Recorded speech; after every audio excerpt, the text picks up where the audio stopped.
ठीक है, आप गूगल मीट की टाइमिंग में देखिए, मैं एक कॉमन टाइमिंग मैच करता हूँ।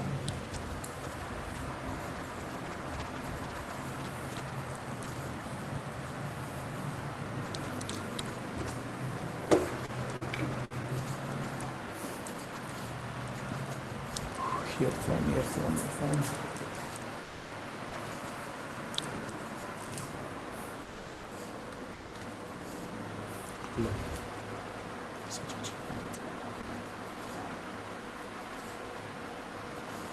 हाँ भाई, किसी का अगर सर्कल में क्वेश्चन हो, if you still have any question in 12.1 and 12.2, if you still have any question number 12, question number 13, who is unknown sender?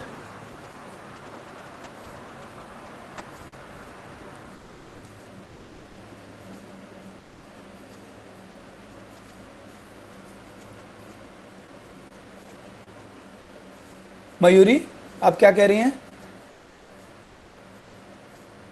Microphone on कीजिए बच्चा। अननोन सेंडर मतलब क्या हुआ? सर कोई मैसेज में अननोन सेंडर है। क्या? कोई इस सर आईडी से आया कोई था चैट कर रहा है अननोन सेंडर।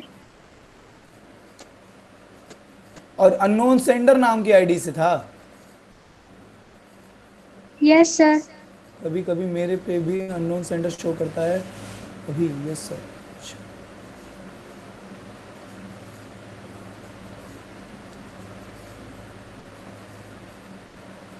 ऐसा कैसे पॉसिबल हो सकता है? सीपीएस की आईडी बिना कोई ज्वाइन नहीं कर सकता,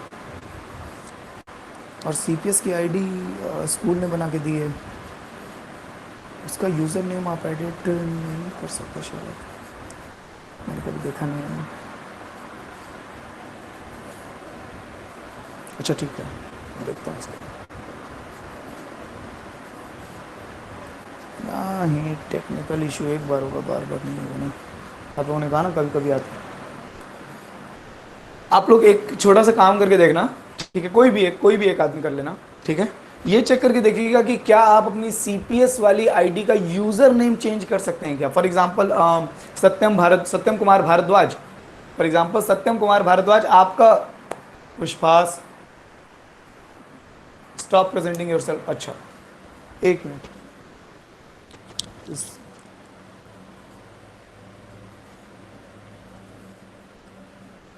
चेंज कर नहीं चेंज कर सकते? अच्छा हाँ पुष्पा, क्या शो कर? अच्छा, unknown sender, good morning sir.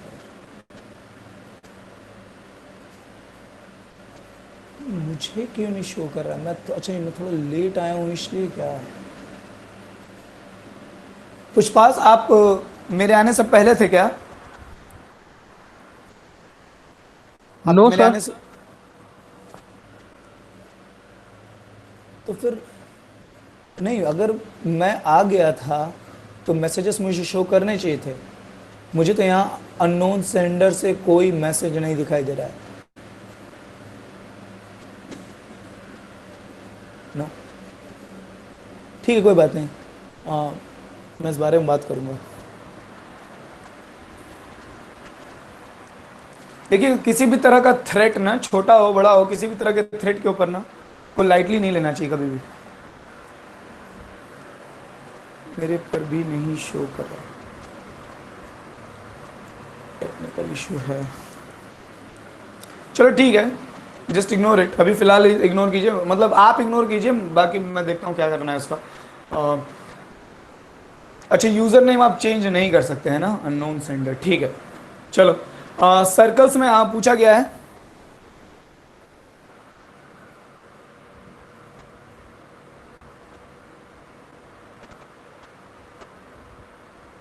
But उनके में अननोन मेरा दिखा रहा है। अच्छा रुपया, ठीक है।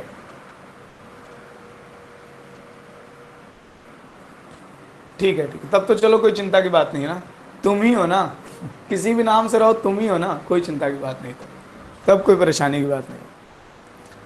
चलो, ये क्वेश्चन नंबर 12 और 13 पूछा गया। एक्सरसाइज बता दीजिए भाई। अच्छा, एक्सरसाइज सेकंड वाली होगी। 12.2 में ही है ज़्यादा क्वेश्चन शायद, क्या तो question number 12 and 13 to D.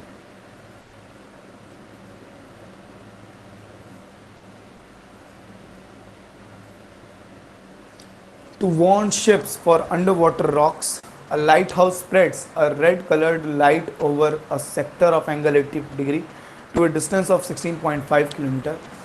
अरे सबसे पहली चीज़ तो आपको कहानी बिल्कुल साफ साफ समझ में आनी चाहिए। एक्चुअली होता क्या है ना कि एनसीईआरटी क्वेश्चंस को बहुत ज़्यादा एप्लीकेशन से जोड़ करके रखती है, ठीक है। आपको आपको हर एग्जांपल से ये रियलाइज होगा कि सेक्टर कहाँ कहाँ बन सकता है, ये सेक्टर का एरिया हम लोग कहाँ कहाँ बना सकते हैं। यही सब एनसीईआरटी की खासियत है।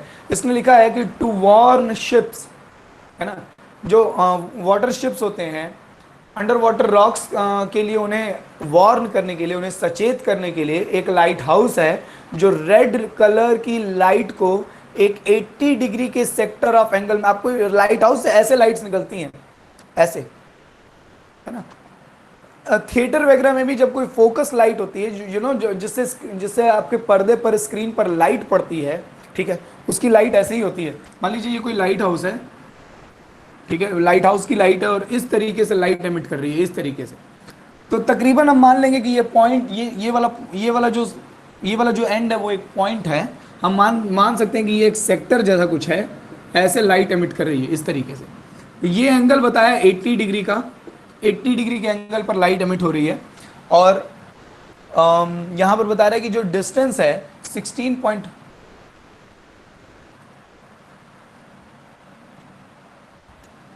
to a distance of 16.5 kilometer. Find the area of the sea over which the ship are warned. सी का वो एरिया जिसके ऊपर शिप्स को वार्न किया जाता है।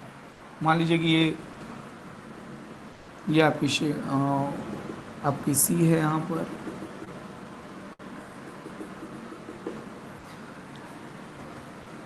आई होप कि यहाँ पर जो डिस्टेंस की बात कर रहा है वो डिस्टेंस ये हो।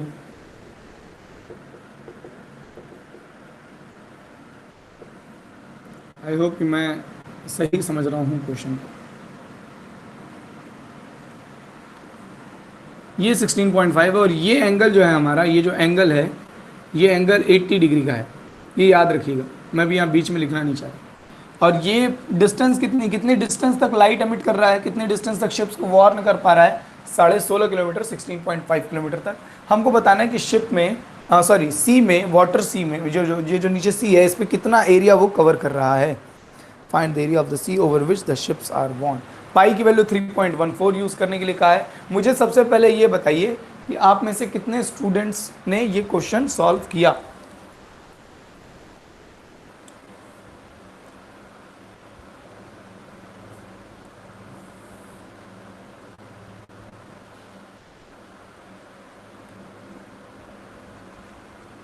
नाइन क्वेश्चन बच्चों।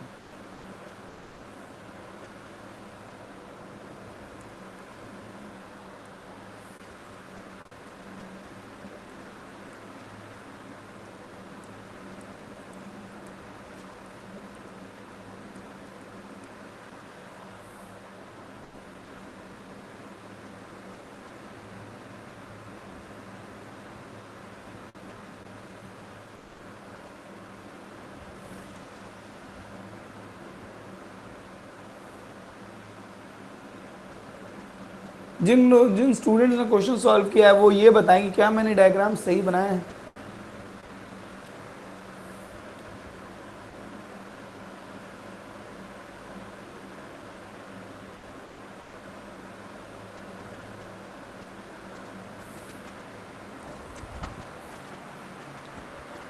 लाइट को 3D लेंगे भाई, सिचुएशन ही ऐसी है।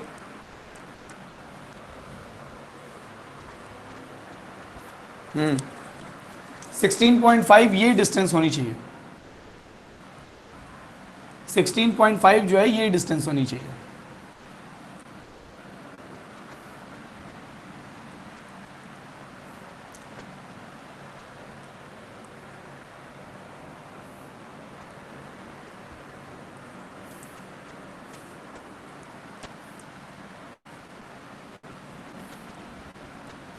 भाई अगर किसी लाइट हाउस से लाइट निकलेगी ना, तो ऐसे लाइट नहीं निकलेगी फ्लैट होकर के। आप समझ लो, अगर इस मार्कर से, अगर इस टॉर्च से लाइट निकल रही है इस तरीके से, तो ऐसे फ्लैटेंड होकर के तो निकलेगी नहीं। तो 2D सिचुएशन ही पॉसिबल नहीं है, 2D सिचुएशन ही पॉसिबल नहीं है। आप डायग्राम एक 2D बना सकते हो, दैट्स बट ये सिचुएशन 2D नहीं है। मैंने क्यों पूछा कि ये क्वेश्चन कितने स्टूडेंट्स ने लगाया है, क्योंकि मैं जानना चाहता था कि क्या आपने भी ये रियलाइज किया है या नहीं, जो मैं जानना चाह रहा हूँ।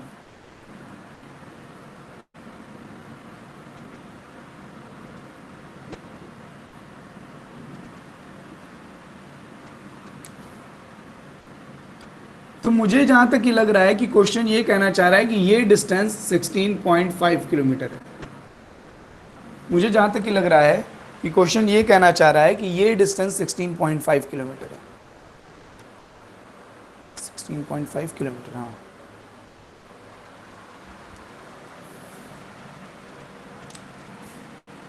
और ये एंगल जो है वो 80 डिग्री है। सबसे पहले तो सेक्टर का एरिया क्या हो जाएगा,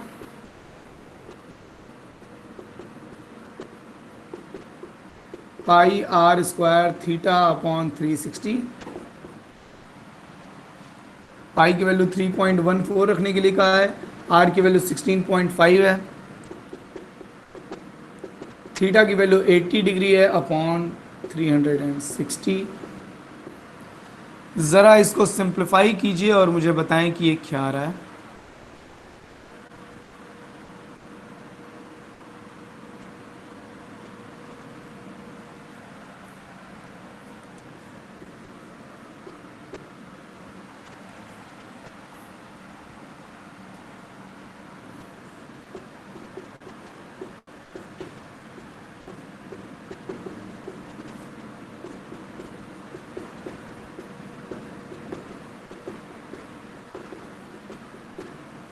थ्री 3.14 मत रखो यार, पाई की वैल्यू 22/7 रख लो। अच्छा रख लो, 3.14 ही रख लो। 22/7 इसलिए कह रहे थे, नहीं 22/7 का भी कोई फायदा नहीं होगा, ये कटेगा तो है नहीं, मल्टीप्लाई करना पड़ेगा यार। ये मल्टीप्लाई करके बताइए कि कितना आ रहा है।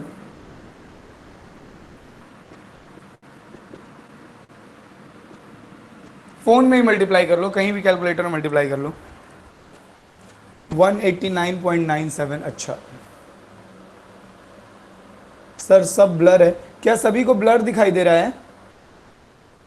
बड़ी प्रॉब्लम है यार इसमें, क्या सबको ब्लर दिखाई दे रहा है?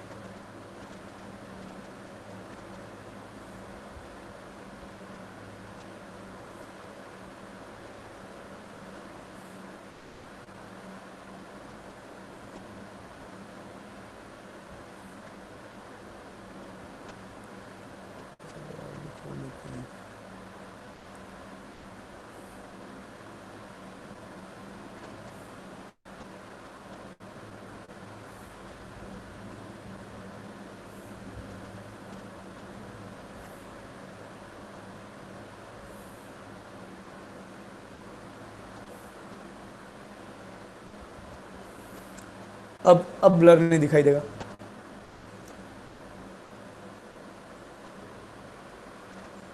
अगर अभी ब्लर दिखाई दे रहा है तो फिर मैं मीटिंग लीव करके जाऊंगा।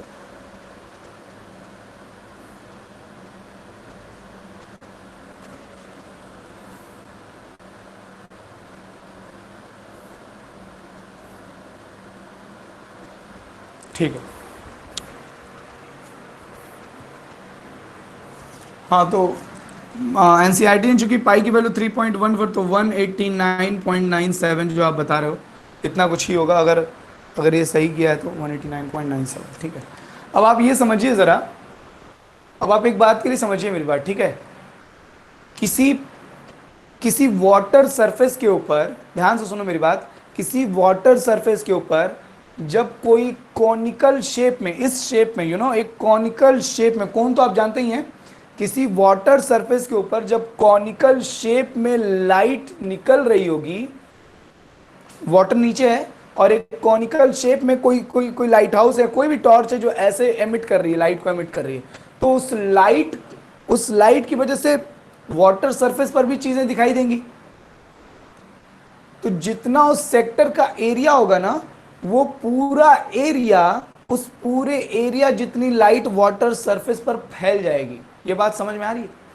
जितना इस सेक्टर का एरिया होगा, इस सेक्टर के एरिया जितना, इस सेक्टर का जितना एरिया होगा उतने एरिया पर नीचे वाटर सरफेस पर लाइट फैली हुई नजर, मतलब जितना सेक्टर का एरिया होगा उतना ही एरिया वाटर पर भी आपको विजिबल होगा। ये बात समझ में आ रही है? हाँ या ना?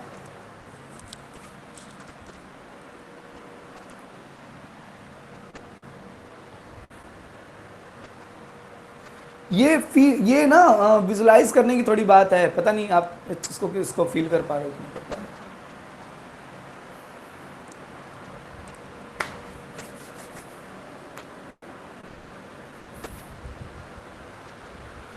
कहीं पर भी नदी के किनारे या कहीं पर भी, ठीक है, अगर अगर यू नो ये वैसे तो ये जो लाइट का पोर्शन है ये 3D पोर्शन है। वैसे तो ये लाइट का जो पोर्शन है वो एक 3D पोर्शन है। आप समझिए बात को कि आपने जो सेक्टर का एरिया निकाला है, आपने जो सेक्टर का एरिया निकाला है वो एक 2D सरफेस है।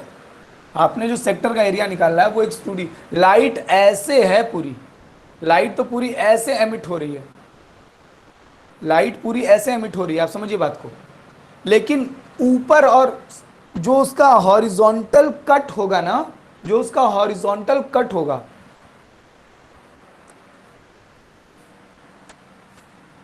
ये एक ऐसा है कि ऐसे मान लो कि जितना इस कोन का, जितना इस लाइट, इस कोन के करस्पॉन्डिंग सेक्टर का एरिया होगा उतना ही एरिया वाटर सरफेस पर विजिबल होगा। तो जो जो क्वेश्चन पूछ रहा है एनसीईआरटी, कि इस क्वेश्चन में खास बात ये नहीं है कि आप ये पता लगा लें कि हाँ कितना एरिया वाटर सरफेस पर विजिबल है। बहुत सारे लोगों ने सेक्टर का एरिया निकाला होगा, एनसीईआरटी से आंसर मैच किया होगा, सही आ गया होगा तो हम सही हो गए। लेकिन क्या आपने वाकई सिचुएशन रियलाइज की है, उसको विजुलाइज करने की कोशिश की कि कैसे एक 3D emitting light water surface पर एरिया हम कैसे क्या फाइंड कर रहे हैं। खैर 12 के बाद 13th क्वेश्चन है, question number 13। A round table cover has 6 equal designs as shown in the figure. Okay. If the radius of the cover is 28 centimeter, radius of the cover is 28 centimeter. ये कुछ hexagon type का बना हुआ है। So मैं इसको erase करूँगा। Okay, मैं इसे इरेज कर रहा हूँ।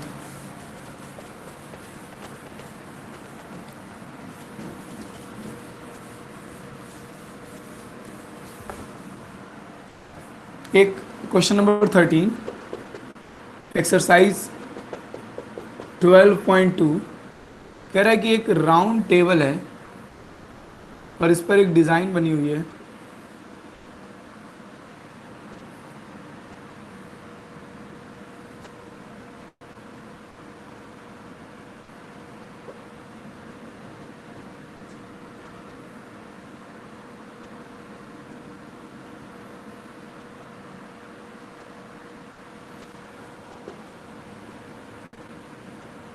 डायग्राम तो आप देख ही रहे हो। मेरा डायग्राम परफेक्ट नहीं बना है और उसकी वजह फ्रिक्शन है, मैं नहीं। इसकी जो रेडियस है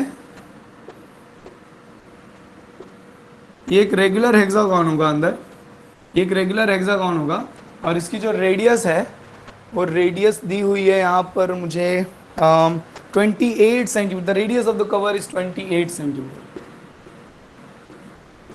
28 सेंटीमीटर।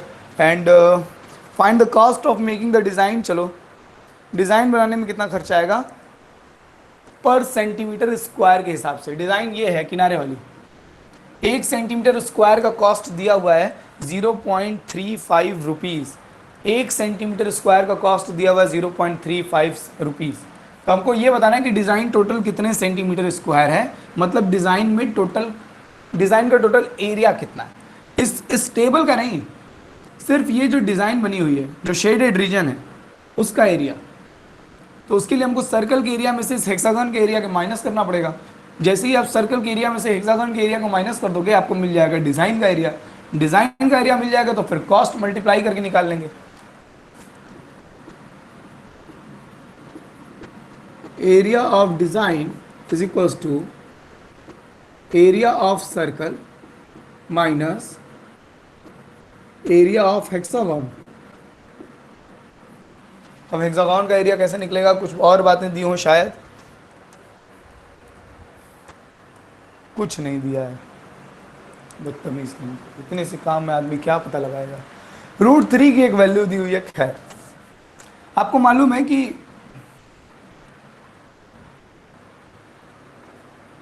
हाँ, यही तो मैं ढूंढ रहा था। उसने लिखा है सिक्स इक्वल डिजाइन्स। अभी मैं बोलने जा रहा था कि ये क्वेश्चन एनसीईआरटी को और अच्छे से लिखना चाहिए था। उसने लिखा है 6 इक्वल डिजाइन्स। तो अगर ये सारी डिजाइन्स इक्वल हैं तो इसका मतलब अंदर जो हेक्सागन बनेगा वो रेगुलर हेक्सागन बनेगा।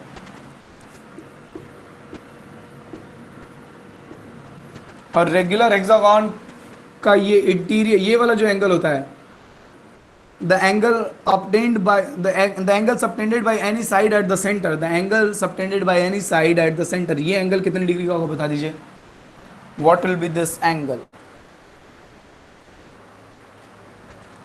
बढ़िया, very good very good very good. 60।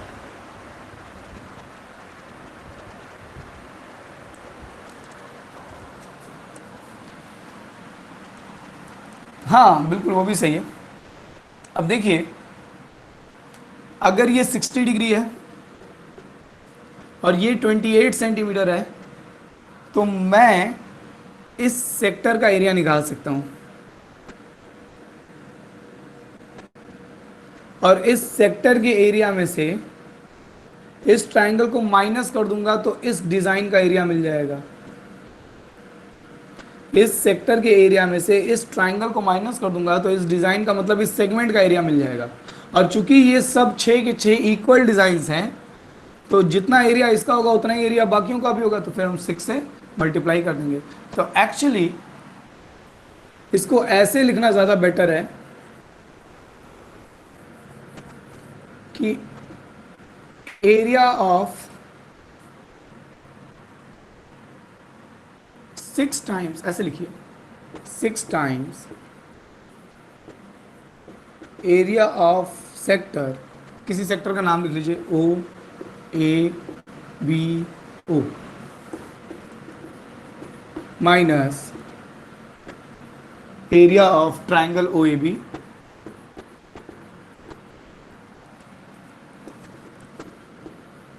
Area of sector. Sector का एरिया आपको मालूम है क्या होता है, pi r square theta upon 360। Triangle का एरिया क्या होता है, 1/2 r square sine theta. Formula जानते हैं ये, मैंने बस फॉर्मूला रखा है, is equals to 6 times pi की वैल्यू कुछ कहा है क्या वैल्यू पुट करने के लिए? नहीं रिचा, बोर्ड विजिबल है बच्चा, बोर्ड अच्छे से विजिबल है। ओके, पाई की वैल्यू हम अपने हिसाब से यूज कर सकते हैं। देखते हैं, आर 28 है और थीटा हमारा 60 है। तो देखिए आर स्क्वायर यहाँ भी है, आर स्क्वायर यहाँ भी है। सबसे पहले चालाकी ये कीजिए कि आप आर स्क्वायर को कॉमन ले लीजिए। मैं यहाँ बचेगा पाई, थीटा की वैल्यू 60 रखेंगे, साइन 60, साइन 60 की वैल्यू √3/2 होगी, ये आ जाएगा 6।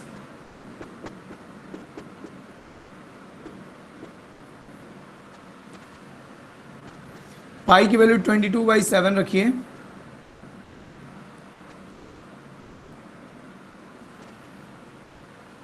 रुक जाओ यार,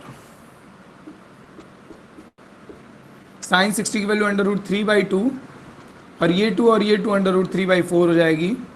इसको सॉल्व कर लेते हैं थोड़ा सा, आखिर मल्टीप्लाई तो करना ही पड़ेगा।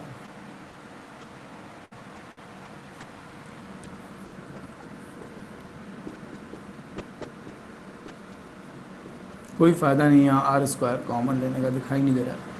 6 और 4 का एलसीएम 12 हो जाएगा।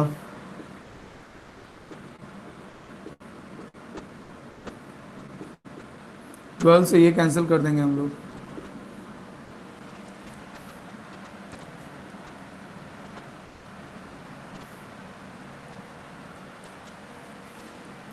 पाई की वैल्यू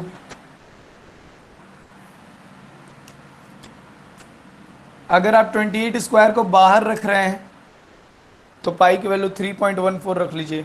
अगर आप 28 स्क्वायर को अंदर, पाई की वैल्यू 3.14 ही रख के लगाओ। 28 स्क्वायर बाहर एक बार अंदर मल्टीप्लाई करोगे, एक बार यहाँ मल्टीप्लाई करोगे, क्या फ़ायदा, ज़्यादा टाइम लगेगा। 28 का स्क्वायर देखिए, ठीक है,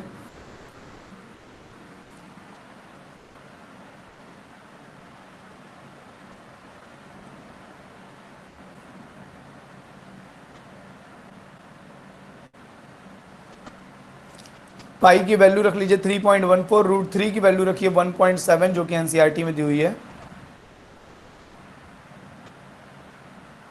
and you have to solve from here. अब और किसी तरह का कोई सिंप्लीफिकेशन नहीं दिखाई दे रहा है, इसके आगे आपको बस वैल्यू पुट करके मल्टीप्लाई करना होगा।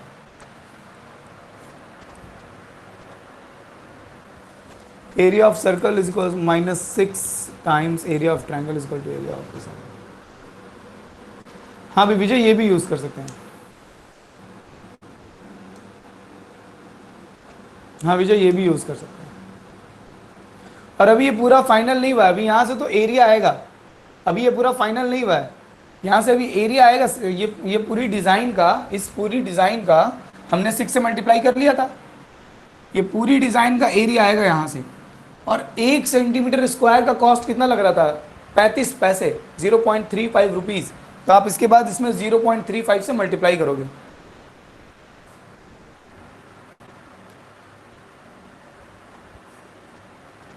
खुशी पांडे ने एक आंसर भी दिया है 464। जो भी आ रहा हो, यहाँ से जो आंसर आएगा वो आपका एरिया होगा, ठीक है। अब उस एरिया में आपको किससे मल्टीप्लाई करना पड़ेगा, उस एरिया में आपको मल्टीप्लाई करना पड़ेगा 0.35 से, उस एरिया में आपको मल्टीप्लाई करना पड़ेगा 0.35 से। कैलकुलेटिव है क्वेश्चन। एक और क्वेश्चन था ना, एक और क्वेश्चन 9th कोई पूछ रहा था ना, भूल गया मैं, 9th था शायद,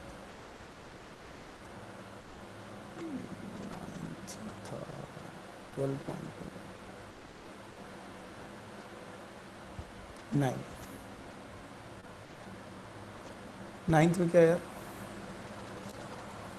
brooch is made with silver wire in the form of a circle with diameter 35 mm. The wire is also used in making 5 diameters. Divide the circle into 10.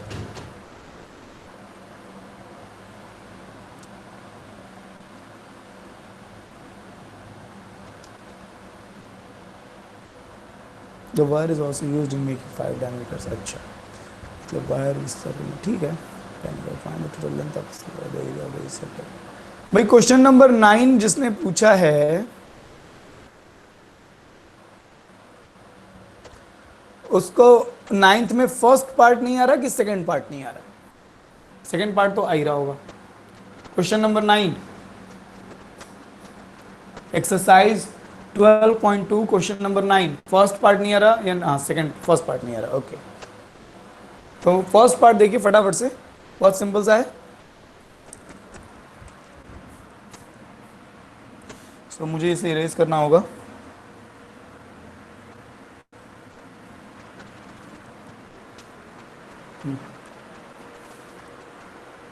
तो इसको मना कर देना।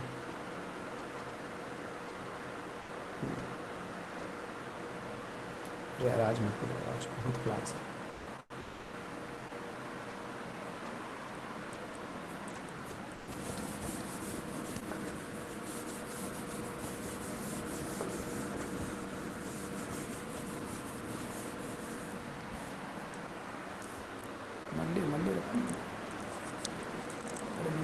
कल स्कूल की भी एक्स्ट्रा क्लास है। क्वेश्चन नंबर 9 देखिए, एक सर्कुलर डिजाइन दिखाई दे रही है और बताया क्वेश्चन में कि इसको एक सिल्वर वायर से बनाया गया है। एक सर्कुलर डिजाइन दिखाई दे रही है जिसको एक सिल्वर वायर से बनाया गया है और इसका डायमीटर 35 mm है। 35 मिलीमीटर। और ये वायर इसके 5 डायमीटर्स को भी बनाने में यूज हुई है सर। ये वायर जो है इसके 5 डायमीटर्स को भी बनाने में यूज हुई है।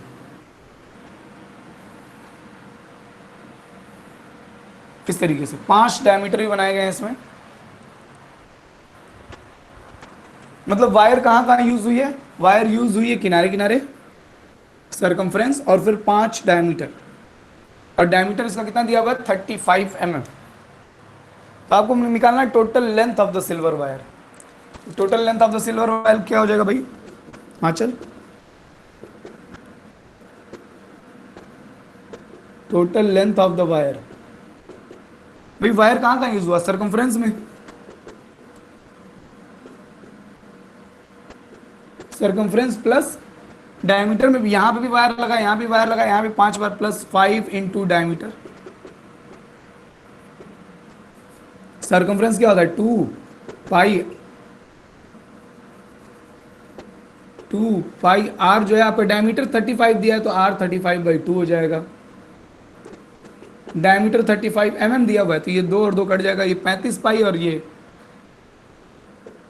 पाई की वैल्यू आप 22/7 रख लीजिए, पाई की वैल्यू रख लीजिए 22/7, ये 7 से ये कैंसिल हो जाएगा 5 टाइम्स में, तो 22 5 जो होता है 110, और ये हो जाएगा 175। इसको ऐड कर लेंगे,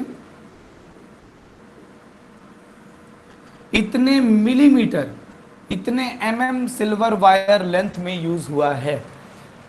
285 mm of silver wire is used. Clear.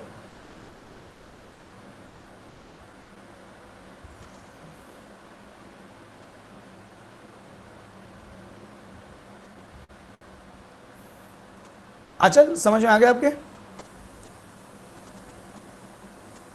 Sir दिख नहीं रहा, साहिल आपके नेटवर्क में इशू हुआ क्या, सभी को नहीं दिखाई दे रहा है।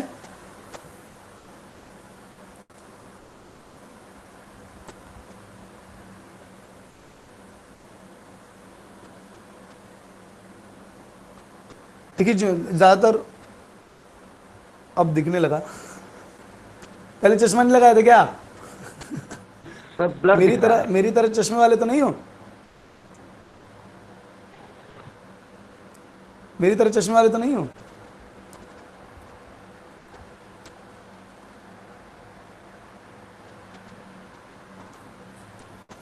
कल मैंने अपने एक फ्रेंड से कहा, कल नहीं परसों शाम की बात है, मेरा एक फ्रेंड है, उससे मैंने कहा कि उसने मुझे फ़ोन किया था, उसकी बैंक स्टेटमेंट में कुछ प्रॉब्लम थी, उसको समझ में नहीं आ रहा था कि किस तरह के चार्जेस कटे हुए, तो उसने एक PDF भेजी थी मुझे, कहा कि भाई थोड़ा देख कि इसमें क्या प्रॉब्लम है, क्यों इस तरह के चार्जेस कट रहे हैं और ये किस तरह के चार्जेस हैं।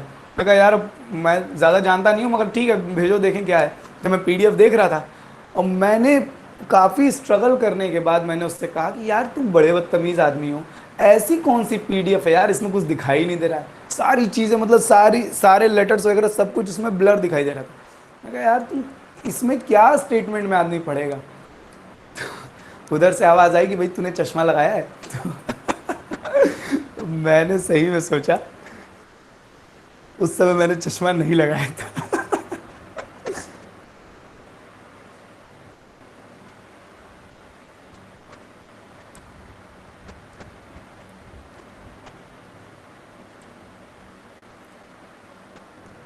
उधर से आवाज आई तूने चश्मा लगाया है। इतने प्यार से भी उसने नहीं कहा था कि तूने चश्मा लगाया है, जैसे दोस्तों में होता है ना, अब वो मैं बोल नहीं सकता अभी, बट मेरा बार बार 429.48 आ रहा है। कोई बात नहीं,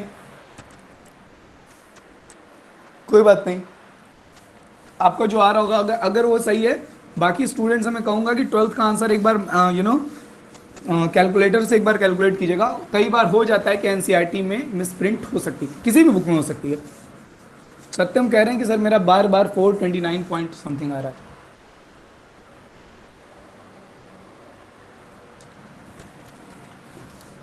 ऐसा मेरे साथ कई बार होता है, मैं कुछ चीज़ें ऐसी हैं जो गैर ज़रूरी है ना मेरे लिए, तो मैं उनको भूल जाता हूँ। जैसे मैं वॉलेट अपना भूल जाता हूँ, मैं अपना फ़ोन कहीं भी भूल सकता हूँ, मैं अपना चश्मा कहीं भी भूल सकता हूँ, मैं मैं बाइक की चाबी कहीं भी भूल सकता हूँ, मैं हेलमेट कहीं भी भूल सकता हूँ, है ना। ये ये मेरे लिए गैर ज़रूरी चीज़ें हैं जो मैं भूल जाता हूँ कभी कभी। चलो, अब तो इस एक्सरसाइज में कुछ नहीं है, अब तो इस एक्सरसाइज में कुछ नहीं है ना।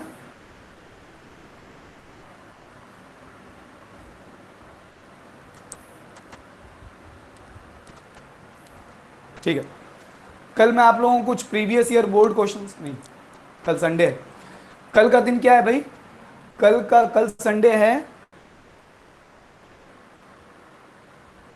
सब कुछ दान कर देते हैं भूल के, नहीं दान नहीं करता लेकिन भूल जाता हूँ, कहीं भी भूल सकता हूँ। कल संडे का दिन है और कल हम लोग बहुत सारे स्टूडेंट्स के व्हाट्सएप पर डाउट्स पेंडिंग हैं, किसी के पॉलिनॉमियल्स के, किसी के एपी के, किसी के ट्रिग्नोमेट्री के, किसी के सर्कल के, जो भी आपके प्रीवियस पेंडिंग डाउट हैं। हाँ बिल्कुल, कल हम लोग उन्हीं को डिस्कस करेंगे, कल हम लोग उन्हीं को डिस्कस करेंगे। फिर मंडे को मैं आपको इसी चैप्टर में कुछ previous year board question solve कराऊंगा, ठीक है। इसमें जो भी थ्योरी वाला पार्ट था ना, मेरी बात ध्यान से सुनिए, इसमें जो भी थ्योरी वाला पार्ट था वो हम लोग कंप्लीट कर चुके हैं।